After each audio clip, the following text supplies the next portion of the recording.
السلام عليكم ورحمة الله وبركاته.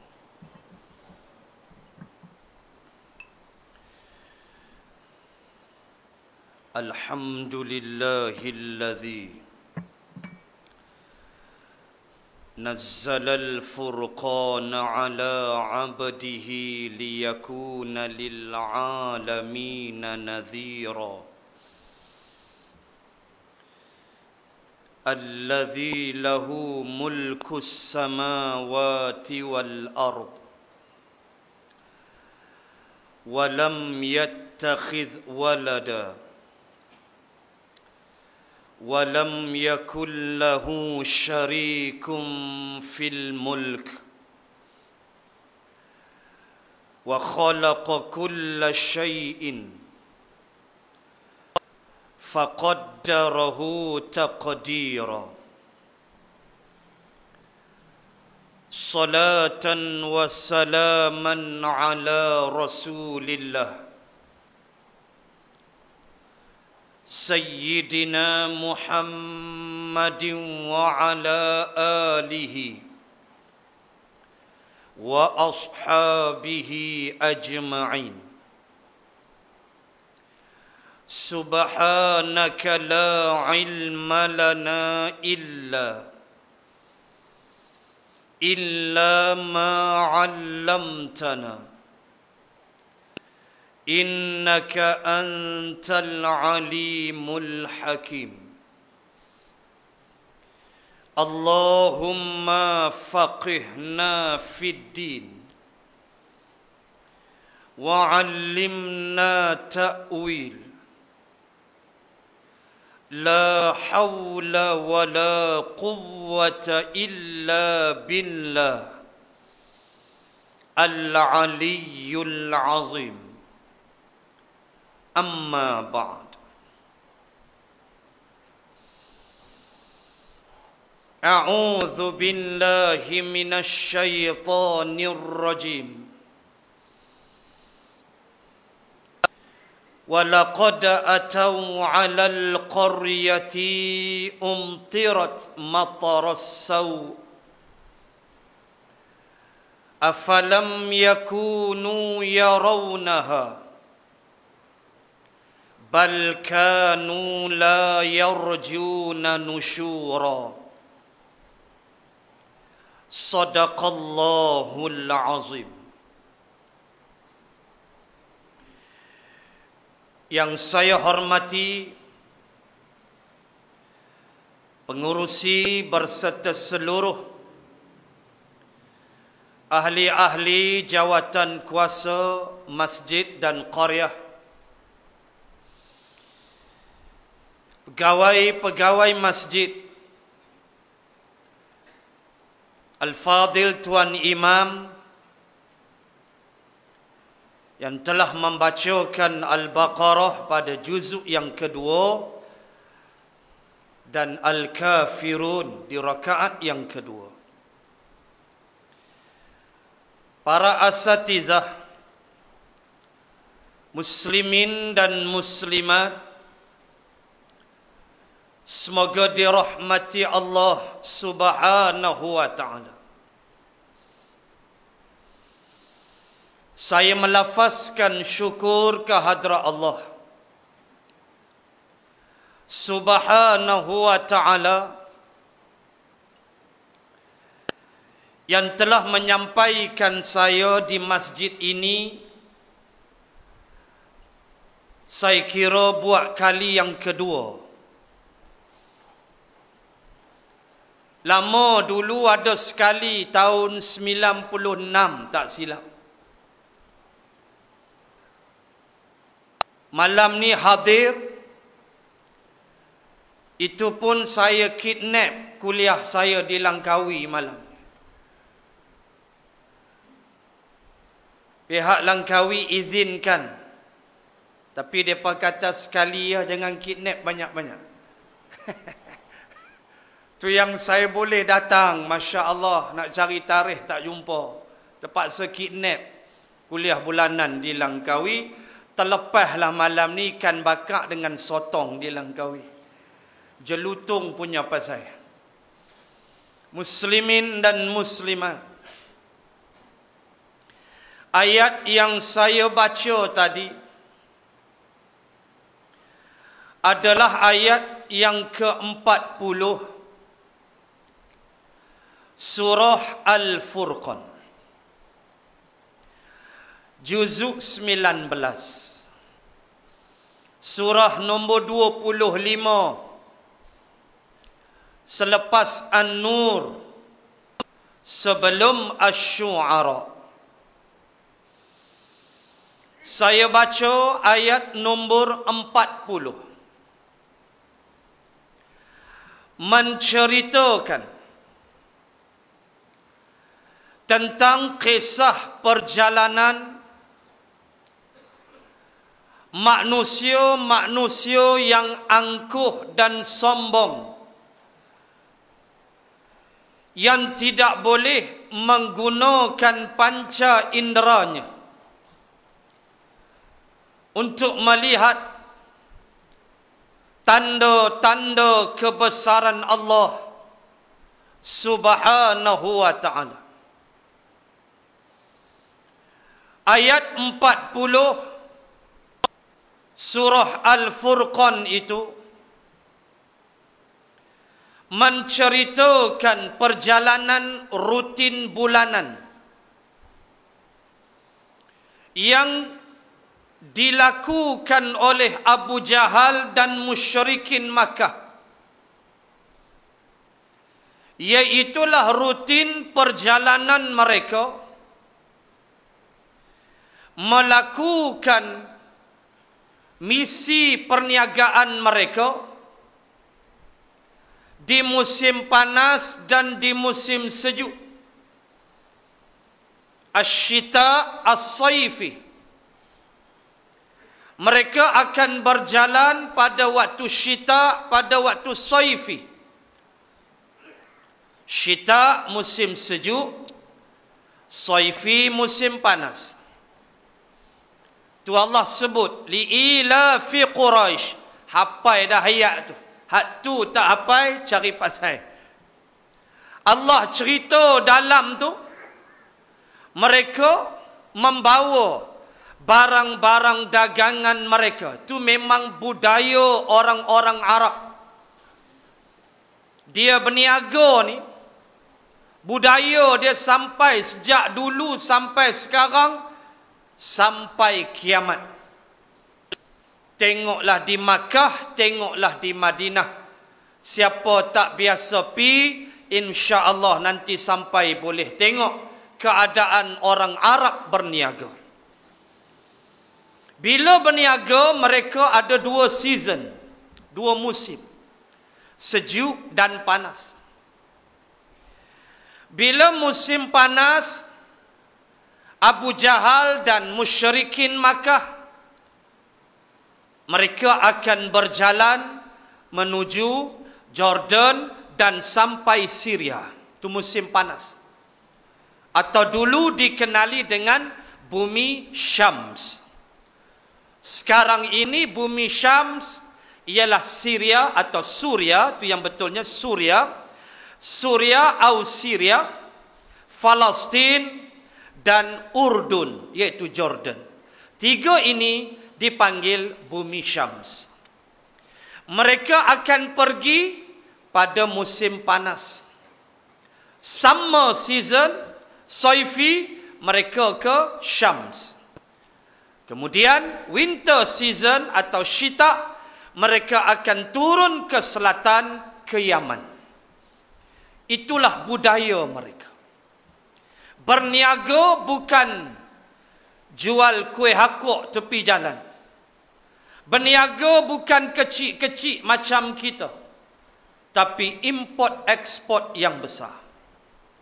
Baik, ayat 40 Al-Furqan, dia nak cerita bila Abu Jahal pergi berniaga.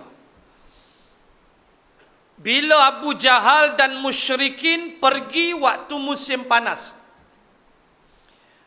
mereka akan ke Syams, Jordan, Palestin, Syria, and then balik ke Makkah. Ambil masa 6 bulan. Allah cerita.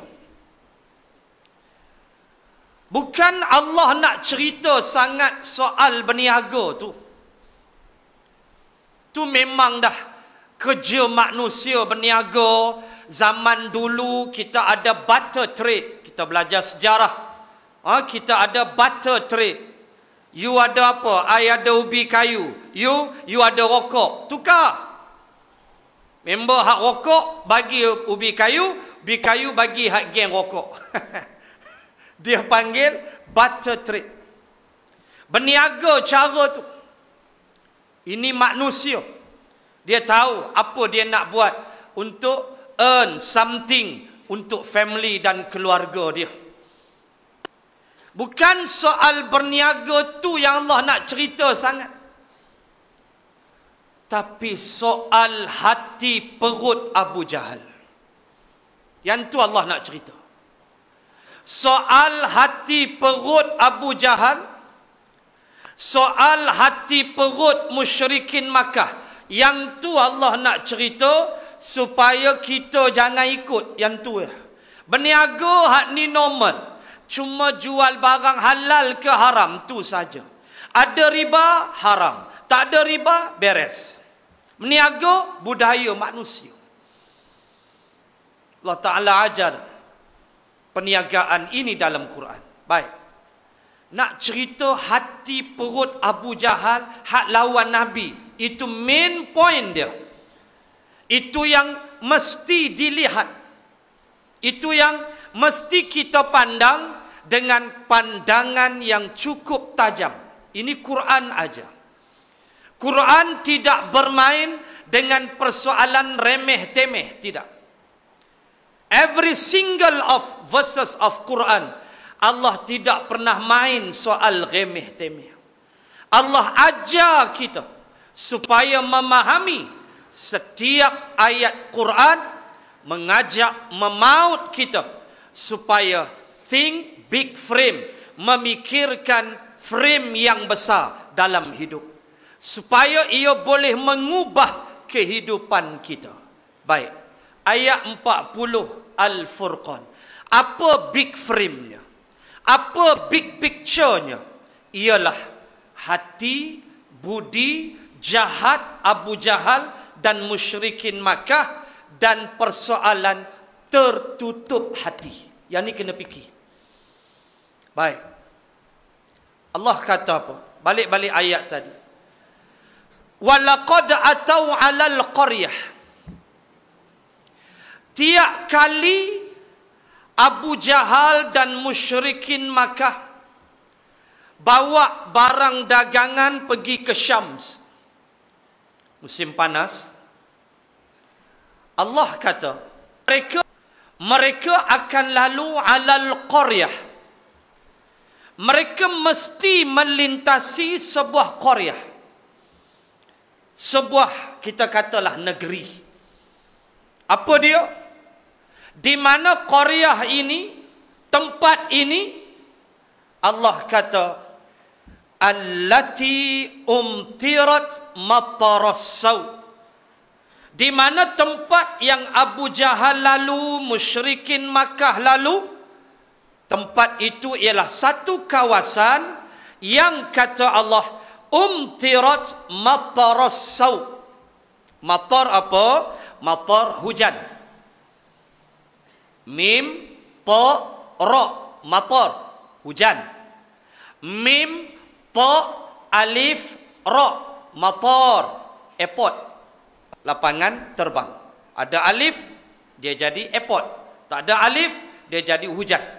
Baik, Allah sebut matar, iaitulah negeri qaryah yang Abu Jahal lalu dengan musyrikin Makkah, bawa barang dagangan menuju ke Syams. Mereka mesti lalu, tak ada jalan shortcut, ke sebuah negeri, ke sebuah tempat yang kata Allah mataras saw, kami telah timpa negeri itu dengan matar as-saw. Matar hujan, as-saw jahat, hujan jahat. Kalau tak belajar balaghah Dia translate lagu tu hujan jahat. Atau ada hujan baik, hujan.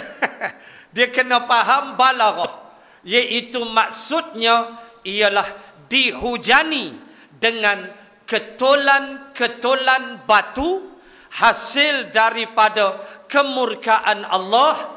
Itulah negerinya, negeri Sadum, kaum Nabi Lut alaihi salam. Allah kata, afalam yakunu yarawnaha. Afalam, apakah mereka yang lalu itu tidak boleh melihat negeri itu? Kelalu tengok saja, lepas itu belah. Tak boleh tengok ke kata Allah. Negeri yang namanya Sadum, yang Mak Saleh ambil jadi Sodom, sodomize, liwat. Daripada kalimah Sadum itu datanglah Sodom, sodomize, iaitu liwat. Negeri yang kami utus Nabi Lut alaihi salam ke negeri itu. Tempatnya sekarang the Dead Sea, Laut Mati. 263 meter di bawah paras laut. Siapa sampai? Sampai. Saya sudah sampai di Laut Mati. Anak saya mengaji di Jordan, sampai dah di Laut Mati. Alhamdulillah. Tuan-tuan, rendah hanya dia. 263 meter below sea level. Memang kawasan rendah. Kita berdiri tu tengok Laut Mati tu, seram bulu roma. Kita boleh terapung dalam Laut Mati, takkan tenggelam. Kalau kita floating di dalam Laut Mati, kita tetap floating, takkan tenggelam. Kerana density, ketumpatan garam dia terlalu tinggi. Dan ada student-student cerita, kadang-kadang mereka mandi, mereka jumpa ketolan tulang-tulang manusia. Na'udzubillah. Aku dengar tu aku takut. Walaupun saya tak mandi, saya cecah kaki aja. Dia keluar tulang tu, tulang puak-puak mangkuk ayun tu lah. Duduk bawah tu. Allahu Rabbi. Kita dengar tu seram. Mereka camping, mereka masak tepi tu, mandi tengah malam. Steady aja. Di balik sana ialah Israel. Kita boleh nampak lori-lori border Israel. Baik. Apa poin? Kaum Nabi Lut, Allah hantar Nabi Lut alaihi salam. Nabi Lut ceramah, Allah rakam dalam surah Asy-Syu'ara, ceramah Nabi Lut. Nabi Lut kata, Ata'tuna dzukrana minal alamin. Kenapa kamu ata'tuna dzukra? Kenapa kamu suka muzakkar lelaki? Muannas perempuan, muzakkar lelaki.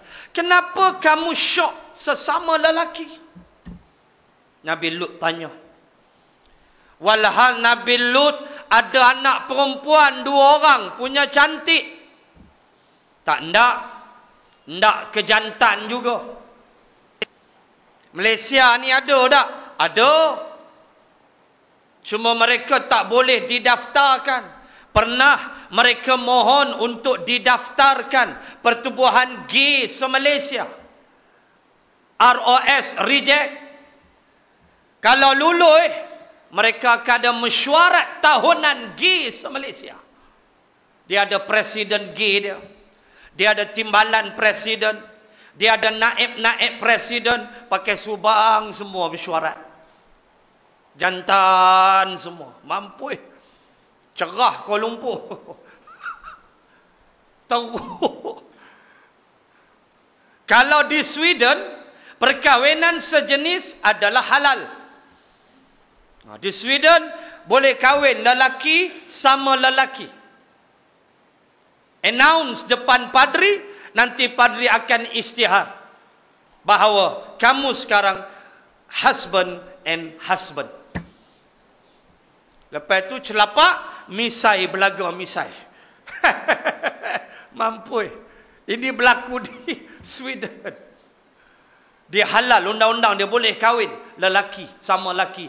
Hancur walaupun mereka maju. Berapa banyak Sweden mengeluarkan handphone, berapa banyak mereka keluarkan. Mereka juga punya teknologi yang canggih, tapi mereka rendah, lebih rendah pada binatang ternakan.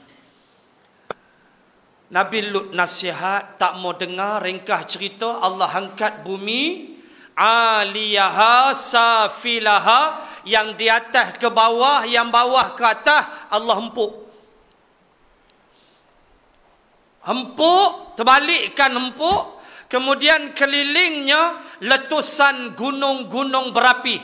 Gunung berapi meletup. Itu yang Allah sebut mataras saut, hujan jahat. Maksudnya gunung berapi memuntahkan batu-batunya dan menghentam puak-puak itu. Abu Jahal, musyrikin Makkah, dia lalu dia tengok laut mati.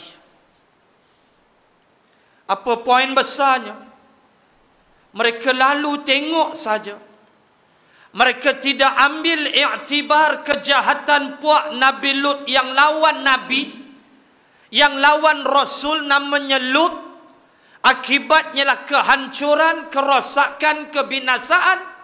Abu Jahal hanya tengok, balik ke Makkah lawan Nabi lagi. Tak ambil iktibar. Ini poin saya nak mula malam ni.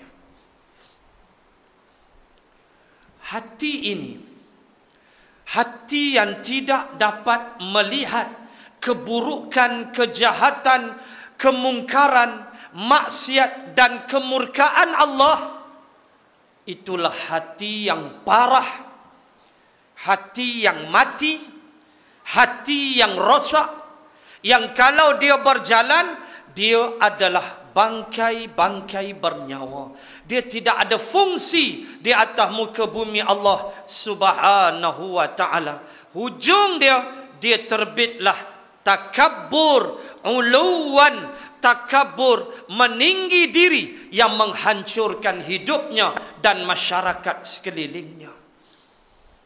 Kenapa tak boleh ambil pengajaran? Tengok saja. Kalau kita pergi tengok saja, bergambar, habis cerita. Lepas tu tunjuklah kat kawan, bergambar, puas hati, boleh sampai ke tempat itu. Apa pengajaran? Tak mau ambil bahawa Allah amat murka bila utusannya dipermain-mainkan. Allah marah, Allah hukum. Yang ni tidak diambil. Ini masalah. Timbul kesombongan, timbul satu bentuk takabur yang cukup tinggi dalam kalangan masyarakat kita, tuan-tuan, percayalah. Sebab itulah, apabila dihuraikan punca-punca dosa, dosa yang kadang-kadang terbit daripada nafsu, dosa yang kadang-kadang terbit daripada takabur, sombong manusia. Bila dibicarakan soal ini, teringat kita dengan suatu ucapan yang dirakamkan oleh Al-Hafidh Imam Ibn Hajar Asqalani rahimallahu ta'ala di dalam kitabnya Al-Isti'dad Liyaumil Ma'ad, di mana dalam kitab itu Al-Hafiz Imam Ibn Hajar telah memasukkan dalam kitab itu suatu ucapan yang pernah diucapkan oleh seorang sufi, seorang waliullah, yaitulah Sufyan Ats-Tsauri rahimallahu ta'ala, di mana Sufyan Ats-Tsauri pernah berkata, kullu ma'siyatin an syahwatin fa innahu yurja ghufranuha wa kullu ma'siyatin anil kibri fa innahu la yurja ghufranuha li'anna ma'siyata iblisa kana asluha minal kibri fima zallati adama kana asluha an syahwati. Kata Sufyan Ats-Tsauri, ini bukan hadis, ini ucapan Sufyan Ats-Tsauri di dalam kitab Al-Isti'dad Liyaumil Ma'ad karangan Al-Hafiz Imam Ibn Hajar Asqalani. Apa maksud? Maksud ucapan Sufyan Ats-Tsauri, kullu ma'siyatin an syahwatin, setiap maksiat, setiap dosa yang punca dia an syahwah, punca dosa yang dibuat tu, kata Sufyan, punca dia daripada syahwat, ikut nafsu syahwat. Zina, minum arak, judi, dia ikut nafsu. Dia tak lawan Islam, dia tak sombong, dia tak takabur, dia tak kata tak betulnya agama ni, dia tak hina hukum hakam Allah, tak. Dia jahat ke diri dia, an syahwah. Kata Sufyan, fa innahu yurja ghufranuha, ada harapan untuk diampun Allah. Mana dalil? Sufyan Ats-Tsauri bawa dalil. Mana dia kata bila kita buat dosa kerana nafsu? Mana kata dalil buat dosa kerana nafsu ni ada harapan ampun? Sufyan kata, fi ma zallati adama kana asluha an syahwah. Kerana kata Sufyan Ats-Tsauri, dosa manusia punca daripada tu Adam adalah kerana syahwat. Tu Adam dosa dia syahwat. Tu Adam menghampiri pokok yang dilarang. Tu Adam menghampiri tempat yang Allah tidak bagi pergi. Allah tak izin. Wala taqraba hadhihi syajarah.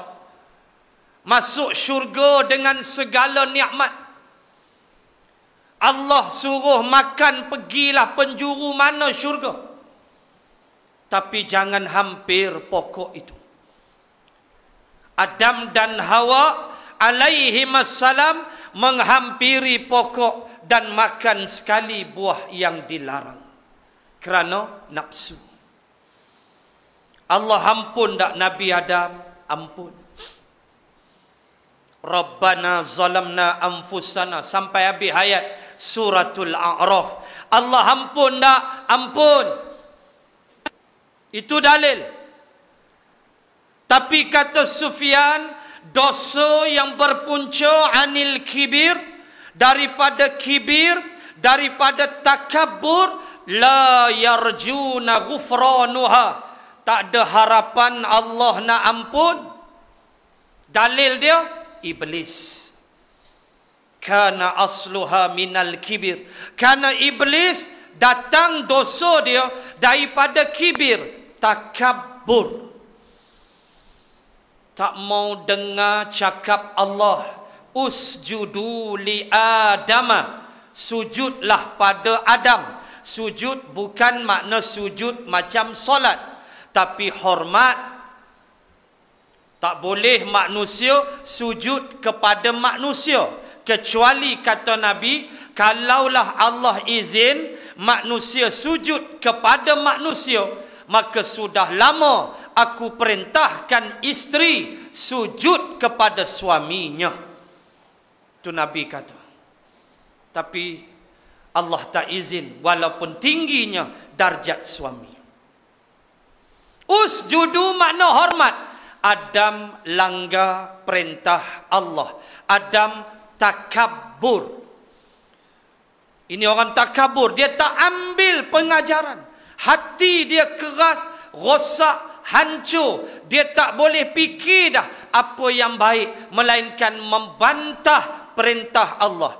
Kamu lalu kawasan kaum Nabi Lut, buminya, rakyatnya dihancurkan. Kamu lalu bukan sekali dua, tapi hampir 6 bulan sekali, 6 bulan sekali lalu dan tengok kawasan itu. Allahu Akbar. Inilah kehancuran manusia. Sehingga Allah Ta'ala sebut dalam Suratul Namli ayat 14. Surah Semut ayat 14. Allah berfirman, wajahadu biha wastaiqanatha anfusuhum zulman wa uluwa. Al-ayah. Ini paling celaka tuan-tuan, paling dahsyat kecelakaan. Ayat 14 Suratul Namli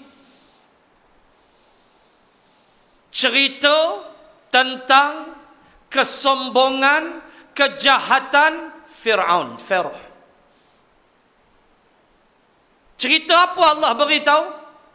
Wajahadu biha.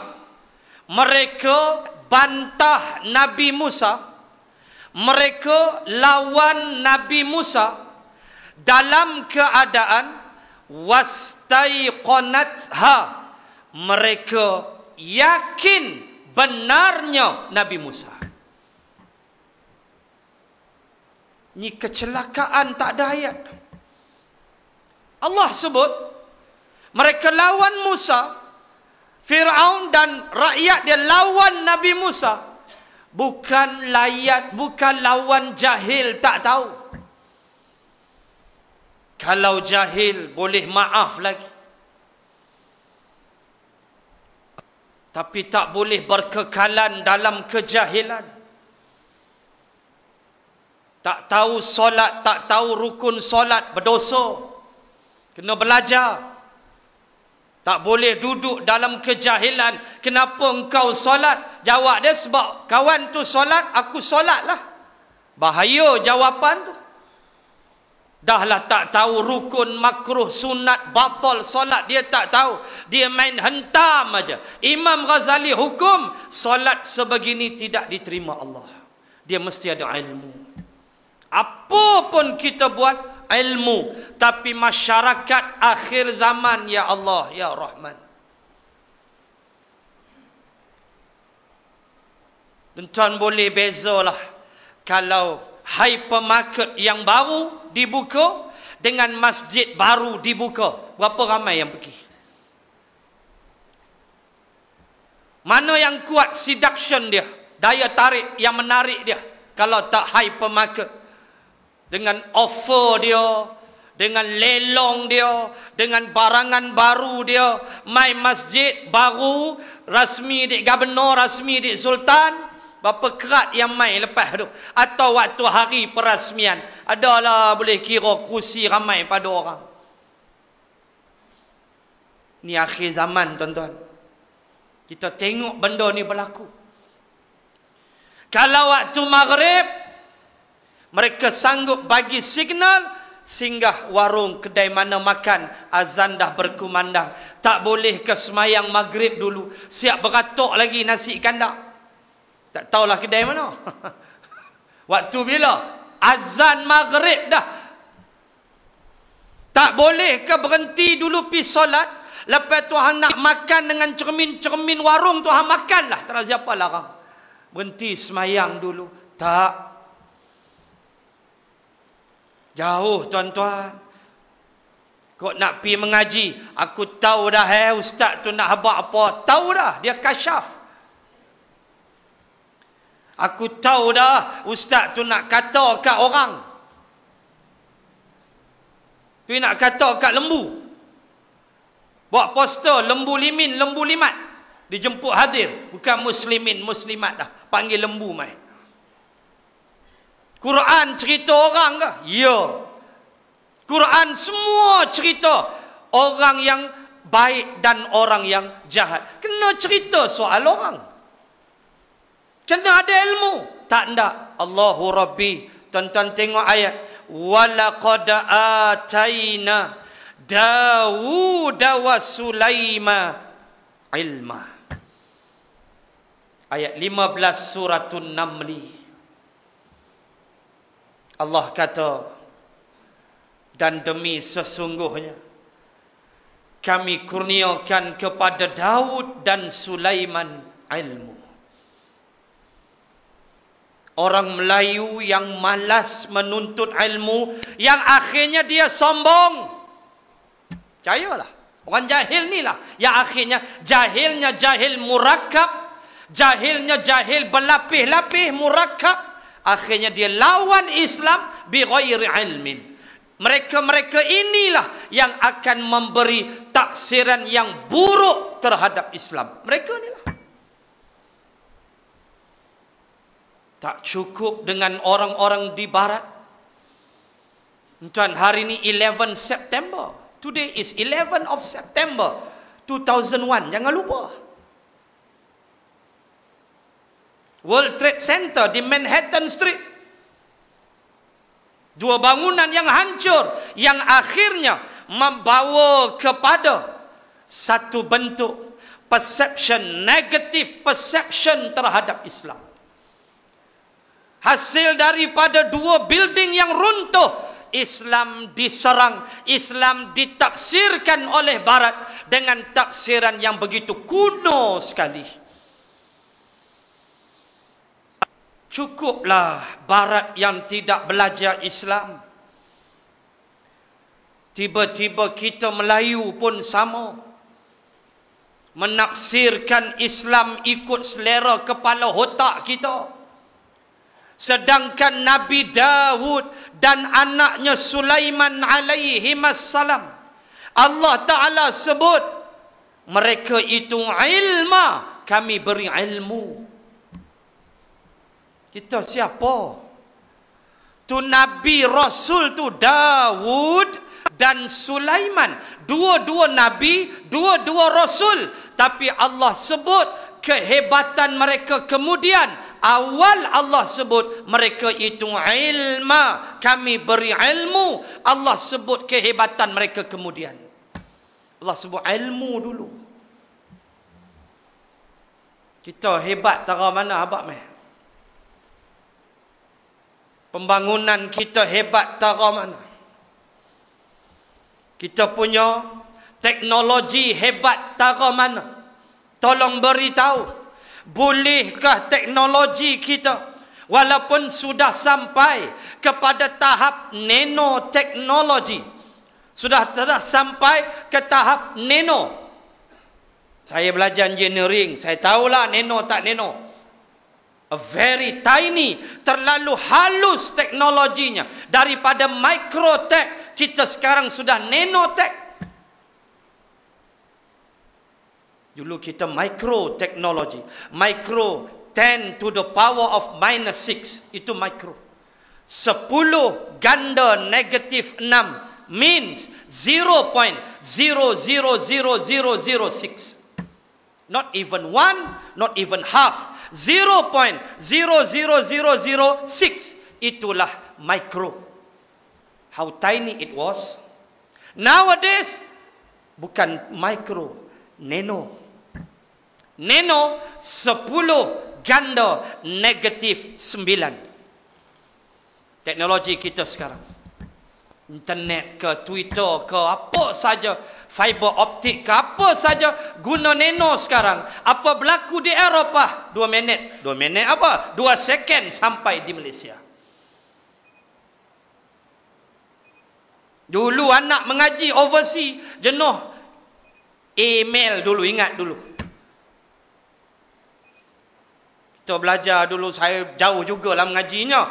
Hantar email dulu, mana ada Twitter, mana ada Tango, mana ada Skype. Boleh tengok gambar, boleh lambai-lambai, hello. Tengah esok okok.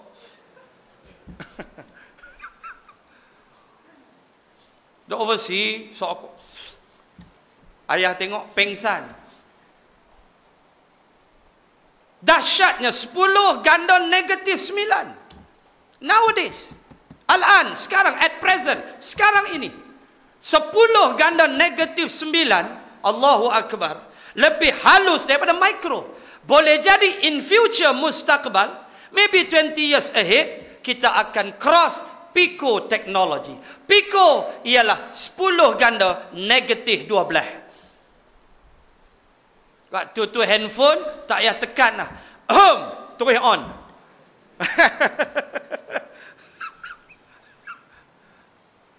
Tak payah tekan, tunggu dia nak scan, media scanning lah, apa scanning. If maybe take dalam 2 minit, 3 minit, tak payah. Batuk keluar dah terus. Maybe. Kita tak boleh deny, ini teknologi. Tapi kita nak sebut, kita yang punya teknologi ini, kita boleh lawan ke? Kok kita rasa hebat lah, sampai masjid tak mau pijak, kuliah tak mau datang, solat berjemaah ni anggap leceh. Rumah aku lebih hebat daripada masjid. Kalau hias rumah punya kreatif, rumah dia rasa lebih hebat daripada masjid. Kalau itulah ada pada tuan-tuan muslimin muslimat, kita nak bangga dengan hebatnya smartphone kita. Kita ada Android, kita ada ice cream, kita ada gingerbread, macam-macam sistem kita boleh rembat. Bayar saja duit. Especially yang pakai smartphone. Bil mereka jadi less sebab mereka guna Android. SMS tak payah, WhatsApp ya. Tak cukup WhatsApp, Line. Tak cukup Line, Tango. Nak apa? Skype, hancur, semua hantam. Sampai penuh dah handphone tu. Line ada, Skype ada, Tango ada, semua ada. Yang tak ada Quran ya. Hebat tara mana kita? Nak bayang hebat. Ketika Nabi Allah Sulaiman alaihi salam, saya nak sebut ni biar kita jangan sombong. Antara bentuk sombong ibu ayah, masjid tak pandang tu sombong. Jangan masjid ni rumah Allah. Nabi Sulaiman mesyuarat tuan-tuan. Ya Allah, wa tafaqqada at-tayra faqala ma liyala aral huda am kana minal ghaibin. Mula dengan ayat 20 Suratun Namli. Tuan-tuan tengok keagungan kehebatan Nabi Allah Sulaiman. Ketika Nabi Allah Sulaiman memeriksa bala tentera dia, setiap pagi dia ada perbarisan tentera. Tentera Nabi Sulaiman 3 kumpulan. Minal jin, pertama geng jin, jin ifrit, jin semua. Tolak seluak jin ya. Jin satu grup. Wal ins satu grup tentera manusia. Wat tair satu grup tentera burung. Tair burung. Tairah kapal terbang. Matar airport. 3 grup ni tiap-tiap pagi Nabi Sulaiman akan cek perbarisan tentera. Faqala ma liyala aral huda. Saya nak cerita ni biar balik kita termenung. Allah Ta'ala mana hebat aku. Tak ada dia hebat. Ini point saya. baik pemimpin, baik rakyat sedar, takkan mana kita. Allah bagi hujan lebat sikit ya, dia banjir kelang kabut Kuala Lumpur habis. Tutup jalan, smart tunnel berfungsi. Tengok-tengok smart tunnel pun buat hai, mampu. Tenggelam dengan kereta-kereta kali.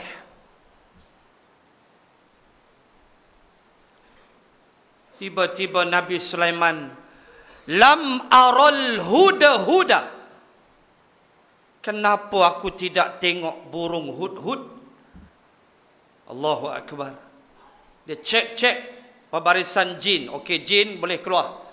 Manusia okey, cuma cukup keluar. Cek burung, tengok hud-hud sudah absent, hilang.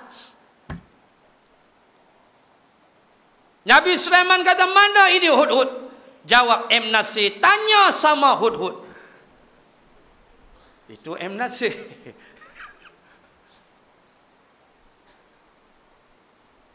Kata Nabi Sulaiman kepada baki-baki tentera manusia yang ada, saat lagi kalau hud-hud sampai, cakap dengan dia, beritahu dia, suruh dia pilih 3. Suruh dia pilih. Dalam 3 ni, pilih 1. Pertama, fa'u'adzibannahu azaban syadidah. Aku akan azab dia, seksa dia. Aku ikat dia, aku gari dia, aku ehem, aku tinju dia. Supaya dia rasa penangan aku. 1. 2, dia boleh pilih nombor 2. Iaitulah la'azbahannahu. Aku sembelih dia, kita buat gulai, makan seorang sikit. 3, aw la ya'tiyanni bisultanim mubin. Dia boleh datang dengan 10 good reason, show cause letter. 10 sebab kenapa hang tak boleh disembelih. Hang jawab. So dia pilih 3 ni. Allahu Akbar. Tuan-tuan, hud-hud lepas tu balik. Famakatha ghayra ba'idin. Kelihatan dia datang tu ba'id. Ba'id makna jauh. Nampak dia datang daripada tempat yang jauh. Macam saya lah, mari Sungai Petani jauh. Adalah kesan jauh dia tu. Jubah saya komod, begitu. Minyak makin kurang, begitulah jauh dia. Adalah tanda jauh. So nampak dekat hud-hud ni memang dia datang jauh. Tentera-tentera jin dan manusia kata, dan burung-burung lain kata, hud-hud, mampuilah nak kena gulai sekejap lagi. Kami dah beli santan dah, jawab seorang pula. Siap dah nak sembelih hang sat lagi, mampuilah hang, kami pun dah lama tak makan daging burung, hang siap. Hud-hud tanya, mana Nabi Sulaiman? Dalam istana dia dah mengamuk, muka dia merah, hampir jawab lah. Tak apa, aku pergi jumpa dia. Faqala, sampai depan Nabi Sulaiman, dia kunci dulu mulut Nabi Sulaiman dengan hud-hud berkata, lam uhithu bihi. Aku bawa satu berita yang engkau tak tahu. Aku aja tahu. Engkau sembelih aku, habis lah. Dia ugut awal. Aku cakap terus terang, berita ni sahih. Hang sembelih aku, okey aku mati, fair enough. Tapi engkau takkan tahu cerita ni sebab aku aja tahu. Okeylah, kata Nabi Sulaiman. Berlembut. Cerita apa? Wajituka min sabain binabain yakin. Aku baru balik. Wajitu fi'lun madhi. Aku baru datang. Wajituka. Ka tu Nabi Sulaiman. Aku baru datang dan aku nak beritahumu. Aku baru datang dari min sabak. Sabak bernam kau? Kata Nabi Sulaiman. Itu Noh Omar. Dah, bukan Sabak bernam, tapi Sabak. Sabak ialah kerajaan Yaman tua. Rupanya hud-hud sudah terbang daripada Palestin ke Yaman 2000 kilometer menggunakan minyak kuning dengan harga baru RM2.10. Jauh dia pergi dengan minyak baru full tank. 20 sen sahaja. Tuan-tuan, dia terbang jauh. Ya Allah, ya Tuhan. Nabi Sulaiman kata, ambil betul. Kata, ya. Han nampak apa? Wajadtuhum qaumaha yasjuduna lisyamsi min dunillah. Saya nampak sebuah negeri, saya nampak pemerintah dia perempuan, dan saya nampak semua mereka yasjuduna lisyamsi, mereka sembah matahari.